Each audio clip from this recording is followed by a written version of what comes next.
The Icarus story of BlackBerry.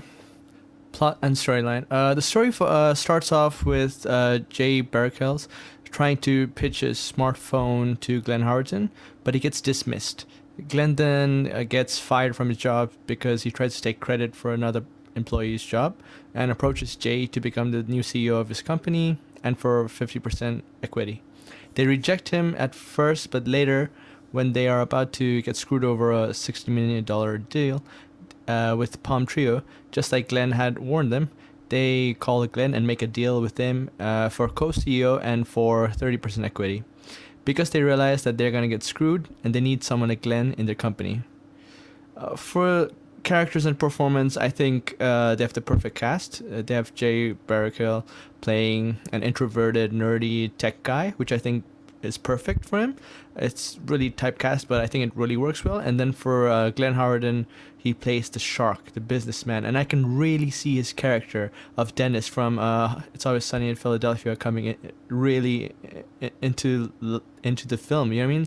Like especially the scene where he says, "I'm from Waterloo, where the vampire sleeps." I can really see how that was really. I think they casted him because of his performance when he says, "I am the Golden God," and It's Always Sunny, and I just thought it was awesome, man. Like it was like seeing the best thing in one of the best movies I've seen so far. Um, Moving on, I really like the cinematography of it. Right, so it was like a shaky documentary guerrilla style, like with like the telephoto from afar, and then you can just see how the camera is moving and we're just observing the story. And then I think they used some kind of like vintage soft lens because it wasn't too sharp and it makes sense. It fits really well with the story. I think they made a great choice on that. It really fits the time period as well. And I thought the production design, the spectacular glass, the Velcro wallet, like the very 80s, 90s, like very early retro style. And then I really liked how Jay's character, as he progresses more and more in the story, his hair gets more wider and longer, and then he stops looking like a nerd and he starts looking more like Glen Howerton. He starts wearing more business serious suits, and he starts getting an anger tantrum and he starts speaking up for himself where he didn't used to be like that before. He had his friend who would speak for him. And I really like the themes as well. Like the theme was about Icarus, really. How he he wanted to succeed and grow big, but then he flew too close to the sun, and same way how he give up his principles, everything he believed for. Like he believed that if you had technology made in China, it was made of inferior quality, that the engineers there didn't care as much. And then at the end, spoiler alert, he ends up manufacturing all their new Blackberries in China. And guess what? They're all of inferior quality. So he basically sold himself and his principal out and for inferior quality. And that's how BlackBerry, the company, and the film ends.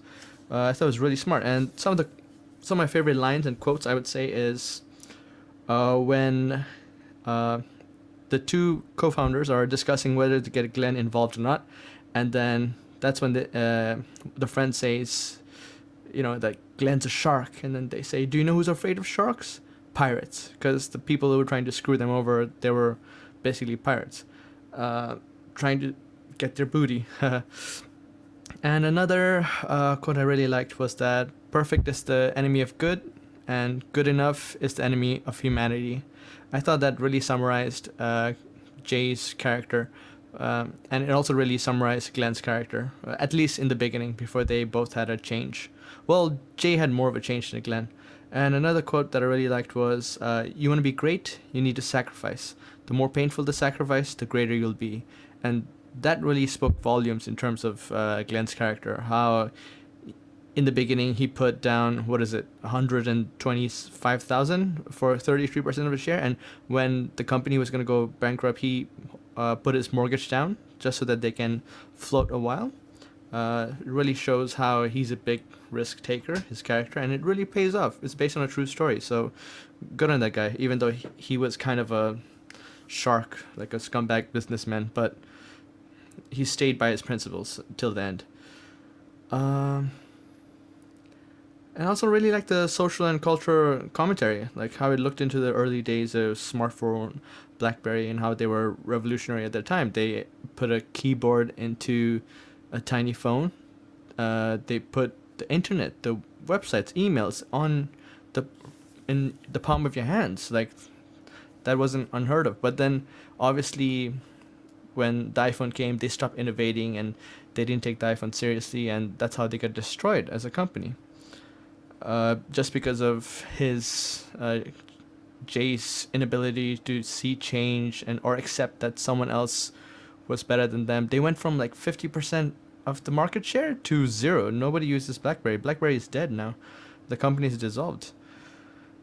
Um, and the comparisons of this film, I would say, was that it's very similar to The Big Short, in terms of how it's almost documentary and it's how it's about this big company, and also downfall, and also it's very similar to Founder, where it's the business guy, the founder, as in the film about the McDonald's origin story, where we just follow this business guy and then how he innovates and he changed the whole landscape of that business. And it's also very similar to Air, like the film about the Nike Jordan Air. All these films that have like where we follow these big companies and then these characters, interesting characters, whether they're introverted, nerdy, or whether they're business sharks, whether they're really smart, really dumb, really lucky. There's just interesting conflict, dramas and dynamics in there, and then when you combine it with like the documentary neorealistic style, I think it works really well to create this captivating story. The theme, another quote that I really liked was, "Well, it's definitely the world's largest pager. No, it's actually the world's smallest email terminal." And I thought that quote was really cool, and it really summarized what BlackBerry did at when they first started, how they were so successful, basically. Another character dynamic that I really liked was that uh, Jay and Glenn, they were like yin yang. They kind of needed each other. One guy was, he knew the business, he knew how to make sure no one screwed you over, while the other guy, he knew the technology, and he knew how he was gonna be different, what how much his innovation was valued at. Like he understood how revolutionary it was gonna be. And also I liked how there was a callback. It kind of went on a cyclical journey where we hear the buzzing noise in the beginning from the intercom that Glenn has, and then at the end we hear the same buzzing noise from the BlackBerry that he has manufactured from China.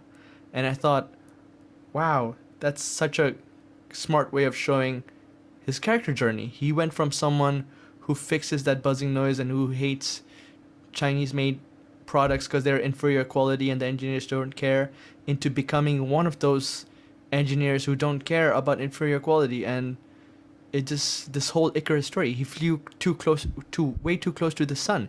He went from someone who wouldn't make promises he can't keep to someone who makes promises he can't keep. And I thought BlackBerry was a really good Icarus storyline, the downfall of BlackBerry. Thank you for watching.